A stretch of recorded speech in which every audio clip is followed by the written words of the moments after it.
In this case, viscous drug means here given the layer of the water, the above surface at a distance x plus dx, the velocity is very high, that is v plus dv, and below layer the velocity is v at distance x. Then next below the velocity is decreases, this velocity is decreases in del v. Also distance is decreases minus dx. That means here the velocity is v minus dv, and total distance is x minus dx, that is x minus dx.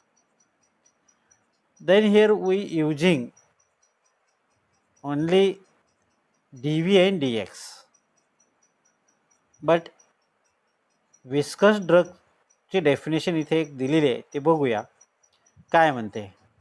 Viscous drag म्हणजे opposing force आहे, पाण्यामधला जो oppose होणारा force आहे तो आहे. Viscosity is that property of fluid. We know about, आपल्याला माहीत आहे विस्कॉसिटी हे फ्लूइडची लिक्विडची प्रॉपर्टी आहे मेनली. त्याच्यावरून लिक्विड कसा कळतो, विस्कॉसिटी कमी,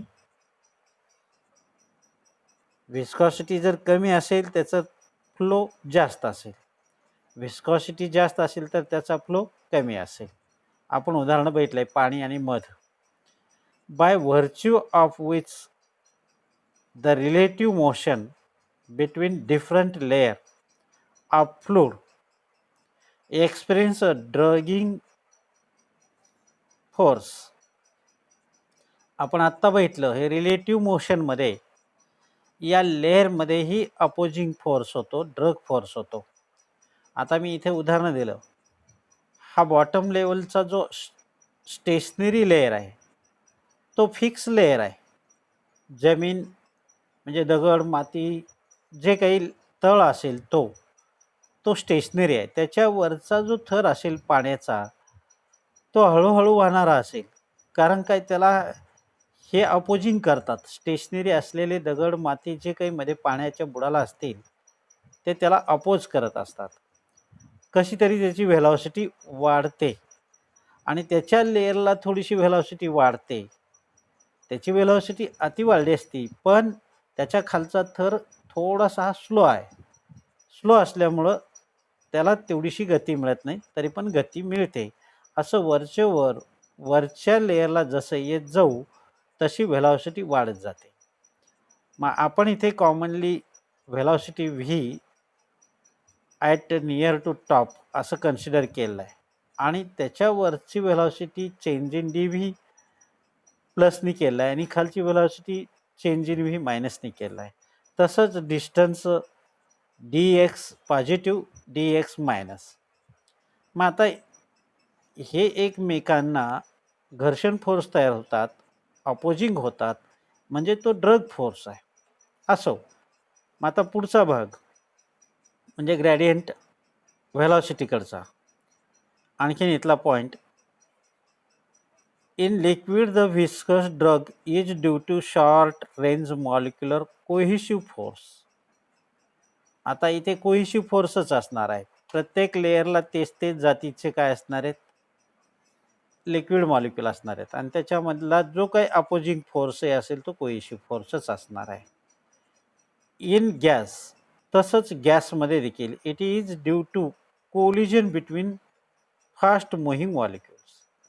आणि गॅस देखील हा फ्लूइड आहे, फ्लो होत असतो आणि त्याच्यामध्येही कोलिजन होत असतात. मॉलिक्युलमध्ये फास्ट मुव्हिंगमध्ये त्यांचं कोलिजन होत असतं. असो, हे पॉईंट लक्षात ठेवायचं आहे. आता इथे दिलेलं आहे velocity gradient D V by D x.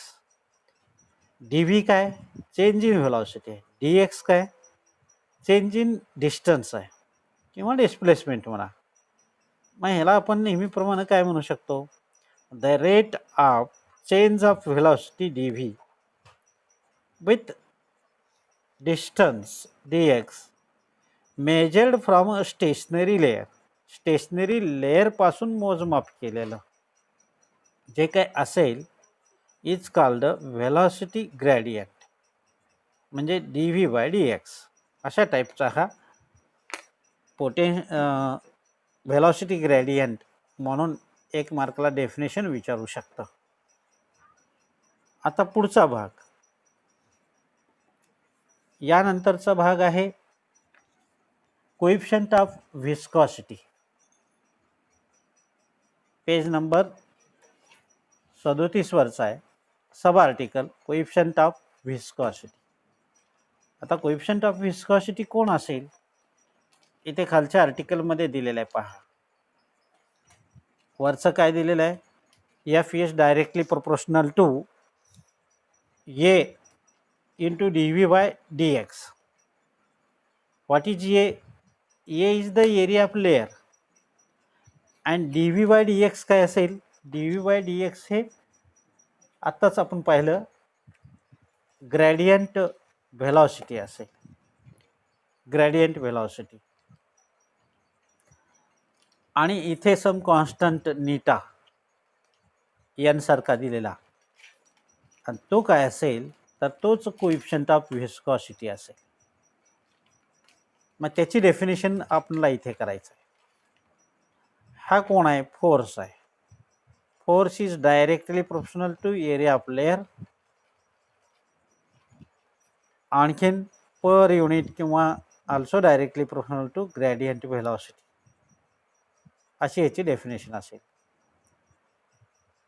According to Newton's law of viscosity, म्हणजे न्यूटनच्या मतानुसार विस्कॉसिटीचं मत काय दाखवलेलं आहे, न्यूटनचा लॉ आहे. न्यूटननी विस्कॉसिटीचा लॉ बनवला आहे. Viscous force F acting on a layer, लेअरवर ॲक्टिंग होतो, is directly proportional to the area of the layer. आणखीन दुसरा नंबर काय, the velocity gradient D V by D X. मग या डेफिनेशनच्या नुसार we can write this formula and take some constant eta, that is F equal to eta, म्हणजेच कोण आहे, coefficient of viscosity of fluid A into D V by D x. आता पुढे इथे काय केलेलं आहे, निगेटिव्ह चिन्ह घेतलेलं आहे पहा. आता निगेटिव्ह चिन्ह काय घेतलं असेल इथे, तर निगेटिव्ह साईन हा नेहमी इथे दाखवण्याचा हेतू असतो तो अपोजिट डायरेक्शन. इथे असं समजायचं नाही आहे की तो निगेटिव्ह म्हणजे 0पेक्षा खालचा आहे, असं नाही आहे. तर या एफमध्ये आणि ग्रेडियंट व्हेलॉसिटीमध्ये अपोजिट डायरेक्शन आहे, म्हणून तो निगेटिव्ह. म्हणजे negative sign indicates that opposite direction between viscous force and gradient velocity. मग आता इन केस आपल्याला काढायचं आहे coefficient of viscous force, coefficient of काय काढायचं आहे, विस्कॉसिटी काढायचं आहे, म्हणजेच नीटाची किंमत काढायची आहे. म्हणजेच रिअरेंज केलं या इक्वेशनवरून eta equal to F by A D X by D V by D X. याच्यामध्ये रिअरेंज केलं, हे उलटून वर घेतलं D X by D V. आता इन केस नीटाचं एसआय युनिट काढायचं असेल तर फोर्स कशात मोजतो आपण, newton. Area metre square, D X length आहे मीटर, आणि व्हेलॉसिटी मीटर पर सेकंद. आता इथे मीटर मीटर कॅन्सल झालं, बाकीच्या राहिलेल्या गोष्टी इकडे घेतल्या. N S newton second per metre square असं आपल्याला एस आय युनिट फॉर्म्युल्यावरूनही काढता येतं, आपण 11वीमध्ये शिकले. नेक्स्ट थिंग डायमेन्शन, डायमेन्शन या फॉर्म्युल्यावरूनही काढता येतं. न्यूटन म्हणजे फोर्सचे डायमेन्शन प्लस टाईम आणि length divide by length square त्याचं रिअरेंज केल्यानंतर आपल्याला डायरेक्ट इथं असं मिळालं L raise to -1 M raise to 1 T raise to -1 असं मिळालेलं आहे. आता in case relation between S I and C G S unit. आता आपल्याला एस आय युनिट माहिती आहे, पण सी जी एस युनिटमध्ये पॉईज असं म्हणलेलं आहे आणि तो फॅक्टर कॉन्स्टंट इथे 10 आहे. तर हा रिलेशन लक्षात ठेवा, 10 इंटू पॉईज. फ्रॉम इक्वेशन 1 या इक्वेशनच्या नुसार या कोएफिशिएंट ऑफ व्हिस्कोसिटीची डेफिनेशन तयार करायचं. कसं, हा कोण आहे, हा फोर्स ऑफ विस्कॉसिटी किंवा ड्रग फोर्स आहे, हा एरिया आहे आणि हे ग्रेडियंट व्हेलॉसिटी आहे. मग आता आपल्याला इथे डेफिनेशन कशी करून दिलेली आहे बघूया आपण. It is define as the viscous force. Viscous force define करतोय पर युनिट एरिया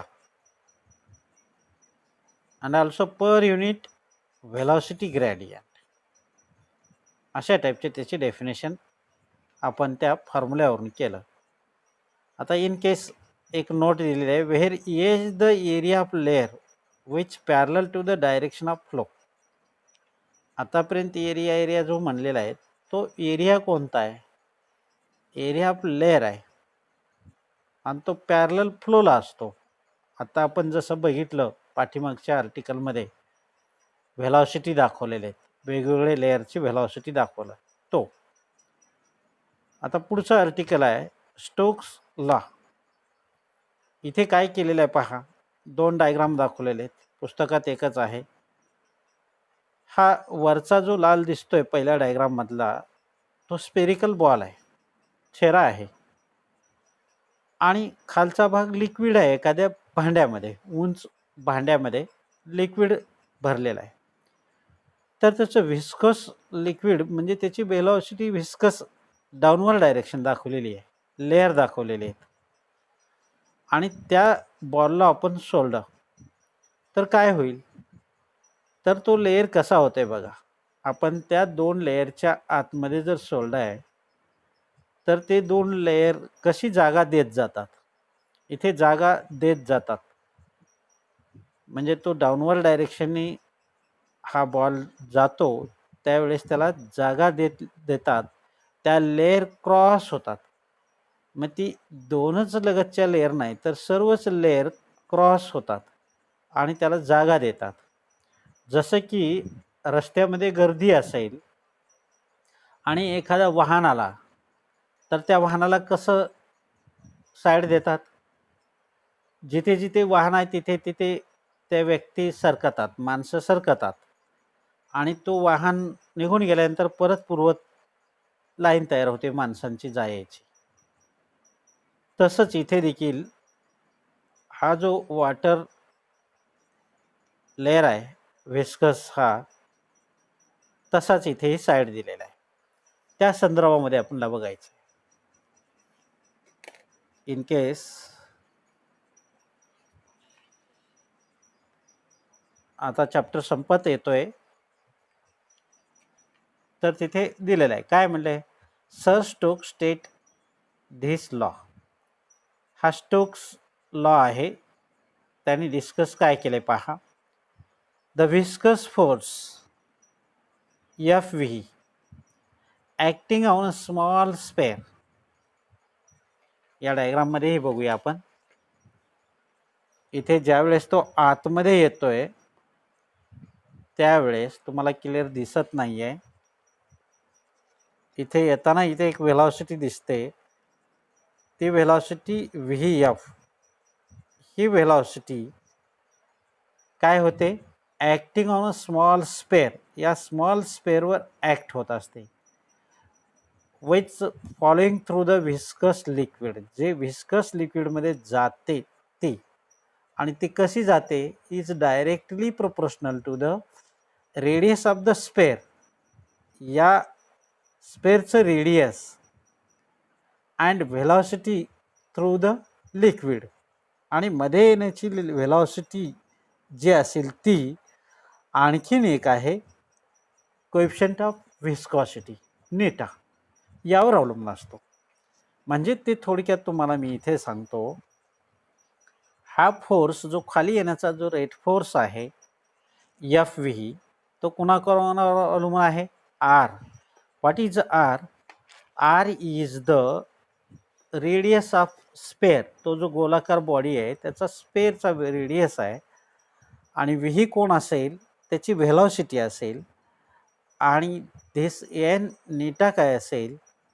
तर हे कोएफिशियंट ऑफ व्हिस्कॉसिटी. हे तुमच्या लक्षात आलं. मग आता it can be write as some constant. इथे दाखवलं आहे 6 पाय, म्हणजे हे सम कॉन्स्टंट आहे 6 पाय. आता हे लक्षात राहील तुमच्या, फोर्स म्हणजे एफ व्ही काय असेल?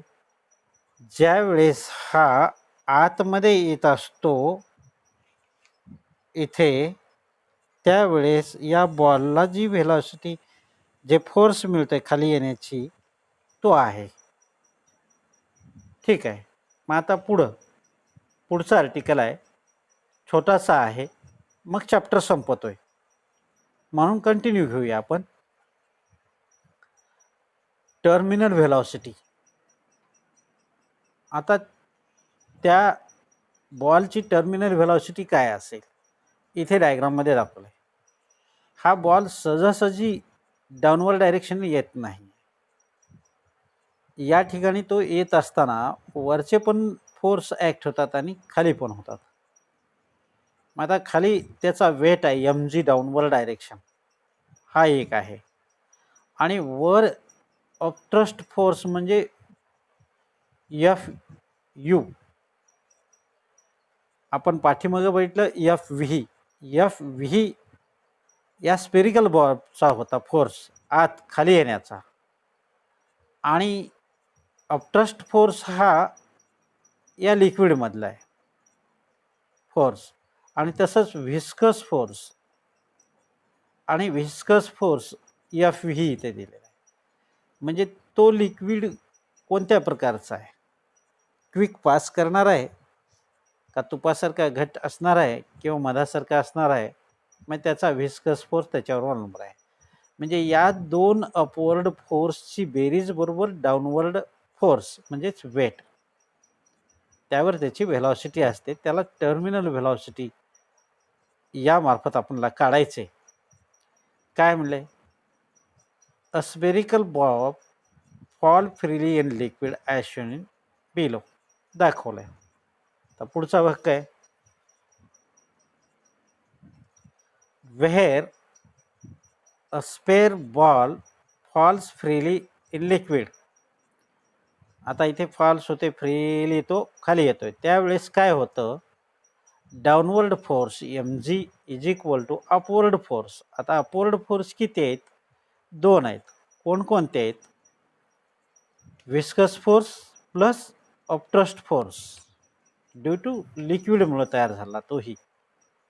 म्हणजे एफ यू आणि एफ व्ही असे 2 फोर्स आहेत, ते अपवर्ड आहेत, आणि ते कोणा इक्वल टू असतात? M G.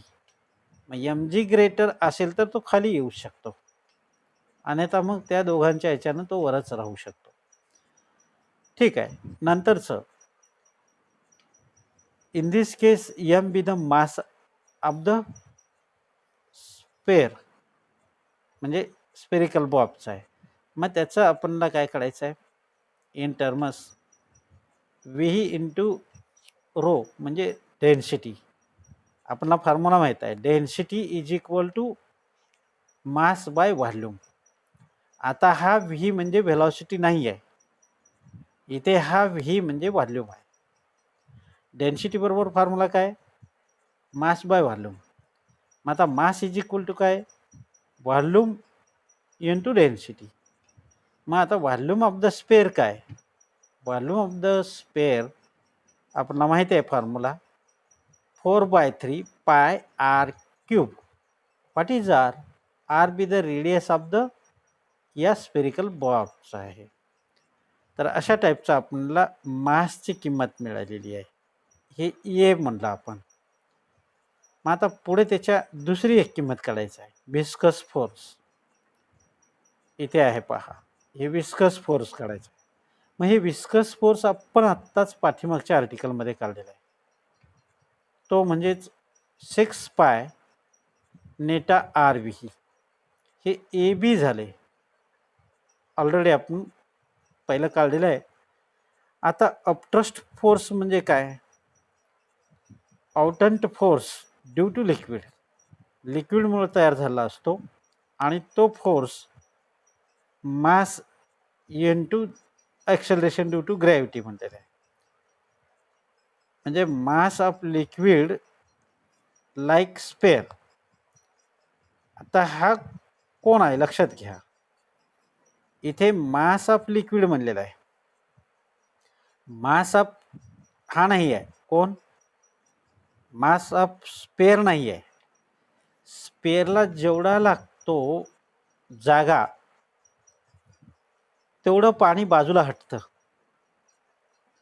मग तेवढं पाणी कुठं हटलं तर वरच्या डायरेक्शननी, म्हणजे त्याची उंची वाढते ना. तुम्हाला कावळीची गोष्ट माहिती आहे, रांजणाच्या बुडाला पाणी होतं, खडे टाकल्यानंतर तो पाणी वाढला, वर आला. तसं मध्ये हा स्पेरिकल बॉब गेल्यानंतर जेवढं मास आहे तेवढंच मास लिक्विडचं अपट्रस्ट होतं. म्हणून या ठिकाणी तो स्पेरिकल टाईपचा जागा तयार करून देतो. म्हणजेच इथे त्याचा इथे एरिया घेतलेला आहे, सरफेस एरिया काय घेतलंय पहा, 4/3 पाय आर क्यूब घेतलेला आहे. आणि इथे चेंज काय, इथे डेन्सिटी नाही आहे, इथे सिग्मा आहे. वरच्या ह्याच्यामध्ये डेन्सिटी आहे रो. हा रो कोण आहे? डेन्सिटी ऑफ स्पेअर्स आहे. आणि इथे सिग्मा हा काय आहे? डेन्सिटी ऑफ लिक्विड आहे. हे लक्षात घ्या. इथेही आपण फॉर्म्युला घेतला, काय घेतला? मास बरोबर हा मास कुणाचा आहे? हा स्पेअरचा मास आहे. 4/3 पाय आर क्यूब दोघांनाही सारखा आहे. इथे रो आहे, रो म्हणजे स्पेअरचा डेन्सिटी आहे. आणि इथेही घेतला आपण, इथे तो घेतलाय आपण, काय घेतलं? π/3 4/3 पाय आर क्यूब. पण इथे सिग्मा घेतलं. सिग्मा हे देखील डेन्सिटी आहे. कुणाची डेन्सिटी आहे? तर जेवढं स्पेरिकल स्पेस तयार करून दिलेला आहे त्या वॉटरचं डेन्सिटी इंटू जी. अशा टाईपचा हा सी फॉर्म्युला तयार केला. ए बी सी असे 3 फॉर्म्युले तयार केले. आता वरच्या इक्वेशनमध्ये आपल्याला पुटअप करायचं आहे आणि ते पुटअप करून आपल्याला हा मिळतो. इथे मिळाला, काय मिळालं बघा, 4/3 पाय आर क्यूब रोजी. हे स्पेअरचं वेट आहे, डाऊनवर्ड डायरेक्शन यायचं. आणि हे काय, या ठिकाणी आपण पहिलं काढलेलं आहे विस्कस फोर्स आहे. आणि हा काय काढला आत्ताच आपण, हा जेवढं स्पेरिकल स्पेस तयार करून दिलं आतमध्ये, त्या स्पेअरला आतमध्ये प्रवेश करण्यासाठी, म्हणजे तेवढा लिक्विड अपट्रस्ट झाला, वर आला. मी कावळ्याचं उदाहरण दिलं, कावळ्याच्या गोष्टीचं. म्हणजे तेवढा जरी तो वर आला तर तो जो गॅप तयार होतो, स्पेस तयार होतो, तो त्याचा व्हॉल्यूम आहे, मास आहे इंटू जी, म्हणजे वेट आहे. अशा टाईपचं. मग आता इथे R is the radius of ball, आणि या ठिकाणचाही आर आणि या ठिकाणचाही आर हे कोण असेल? रेडियस ऑफ दी बॉल असेल. आता इथे क्लिअर होईल तुमचं. हा 9 सारखा डेन्सिटी ऑफ द स्पिरिकल बॉलचा आहे आणि 6 सारखा असलेला डेन्सिटी ऑफ द लिक्विड मटेरियलचा आहे. लक्षात आलं तुमच्या? मग आता रिअरेंज करा, वरच्या इक्वेशनला रिअरेंज करूया. काय होईल? 6 pi eta R V is equal to, हे जसच्या तसं लिहिलं. आता याच्यातल्या कॉमन गोष्टी बाहेर घेऊया. यातल्या कॉमन गोष्टी बाहेर घेऊया. काय राहिलं इथे? 4/3 पाय आर क्यूब जी रो मायनस सिग्मा. हा डेन्सिटी स्पेअरचा आहे आणि तो लिक्विड हाटलेलाच आहे. रिअरेंज केलं इथे. इकडच्या काही किमती आणि इकडच्या काही किमती कट झाल्यानंतर रिअरेंज करून आपण हा व्ही इथे ठेवला या ठिकाणी आणि रिअरेंज केलं, काटछाट केलं आणि टोटली हा व्ही आपणाला खाली मिळालेला आहे रिअरेंज करून. तुम्ही ते करा नीट. हा इथे मिळाला. This is equation of the coefficient of viscosity of fluid. आता इथे हा जो व्ही आहे, हा व्ही कोण आहे? हा व्हॉल्यूम नाही आहे, हा व्ही व्हेलॉसिटी आहे. आतापर्यंतचा जो व्ही होता तो व्हॉल्यूम होता आणि हा व्ही व्हेलॉसिटी आहे. आपल्या आर्टिकलचं नाव काय आहे? Terminal velocity. म्हणजे त्या स्पेरिकल बॉबची टर्मिनल व्हेलॉसिटी ही आहे. खाली पडताना जी व्हेलॉसिटी आहे ती व्हेलॉसिटी अशी आहे 2/9 R G in bracket rho minus sigma divide by V. या किमती पुटअप केल्यानंतर कोएफिशिएंट ऑफ व्हिस्कॉसिटी मिळते. अशा प्रकारे इथे हा चॅप्टर आपला